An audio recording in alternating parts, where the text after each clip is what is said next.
Anyway, talking about relaxation and breathing, the story I have to tell you is that what happens often, I see this online in different martial arts conversations and stuff like that. People ask a lot about Tai Chi, and if we teach Tai Chi, and of course we do in our high level programs, we teach Tai Chi. Um, and when other people ask me, I get asked often by other martial artists. A lot of times, some of my friends that train MMA, they ask me about that. Will you teach Tai Chi? And I said, well, yeah, we do. And they say, well, it's not kind of a waste of time because all slow motion doesn't really teach you much about, fighting and self-defense and stuff like that. It's kind of just good for old people, right? And I said, well, no, I respectfully disagree. It's actually very good for self-defense, but not for what you might be thinking. Not because of the moves, the secret techniques and stuff like that. That's arguable. But what's really beneficial about it from a combative and a self-defense point of view is that it teaches you how to relax, right? The ability to relax on command, how to breathe and relax, which is one thing that we all need more of. The ability to breathe and relax on command is important for so many reasons. And one of them on a combative level, right? For combat, for self-defense. It's really important on that level because it's going to make you move much more efficiently, right? If you can relax during combat, you're going to save a ton of strength, right? When we're tense, we burn a lot of energy. And if you can learn to relax, you can defend yourself for a lot longer. Also, when we're tense, we're firing muscles that are not really necessary to perform the certain techniques we need to at that time. So in that case, it's a waste of energy also. Not only that, if we can relax through controlling our breath, we can actually move a lot faster, right? And this might seem backwards for some people, but it's true. Throwing a punch, for example, right? When you're throwing a punch, certain muscles you're using that you want to be using to extend that punch out. But if you're tense, there's also muscles that pull everything. Your biceps, for example, your biceps lift like this, right? And they pull in. They're not going to help you much send force out. So if we're tensing the whole arm, you're not going to have efficient motion of what you need to be sending forward. So being able to relax will help you control that and help you control only the right muscles firing the way you want them to for explosive speed and for power, right? So relaxation is very important for that too, right? You make sure that you're not using the muscles against you, the ones that you don't want to use. Aside from physical combat, there's also the self-defense side of that, right? We want to make sure we can breathe and relax in self-defense. Now, keep in mind that combat and self-defense are different.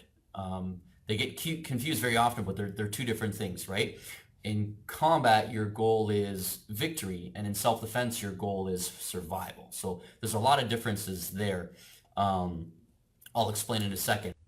In self-defense, the ability to control your breath is even more important because in a violent situation, even just a verbally violent situation, we have our adrenaline kick in, and that launches us into what we call our fight or flight state, right? In the fight or flight state, right, when you get into that state, it's not about just physical violence, but any kind of violence can put us in that state.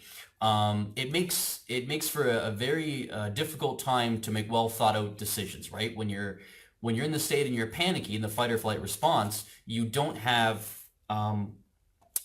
all areas of your brain active at your disposal like you normally would because you're in a panic state, right? This can lead you to say things or do things that might worsen your situation. Thank you, Kathy.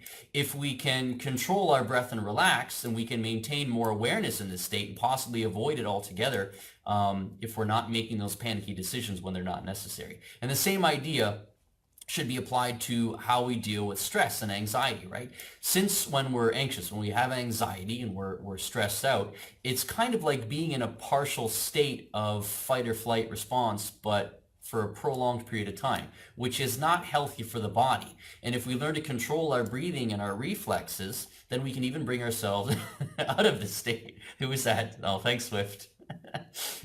That's why there was a delay, because she had to find the right emoji to put on the thumbs up. The type of breathing I'm talking about is often called diaphragmatic breathing, and there's another version of it we call modulated breathing, which we teach in our beginner program. I'm going to go over that in another video because I don't really have time in this video here. But if you want to learn that in person and you want to apply for a beginner program, we have a free trial for you. There's 8 spots left right now in our beginner program. You can take our free trial and apply for it. And if you're a good fit, just click the link in the comment section. You can try it out. It's 2 weeks of classes, a free uniform, and it gets you some good Kung Fu shoes as well. So to wrap up, here's what we know, right? The mind follows the body, and the body follows the mind. And if our mind becomes panicky and tense, then our body will follow and become panicky and really, really tense, right? And if we can get our body to relax, then we can get our mind to relax, right? So that's a two-way street. It's a cycle. If we control our breath, this will allow us to relieve that tension of the body and the mind, and we can start to take conscious control over what our body and our thoughts are doing, right? We take conscious control over our breath, but that's the key. You have to take that control over your breathing in order to control both the mind and the body. So Tai Chi helps with that, as does various other exercises in Kung Fu and in Qi Kong, as long as they're practiced regularly.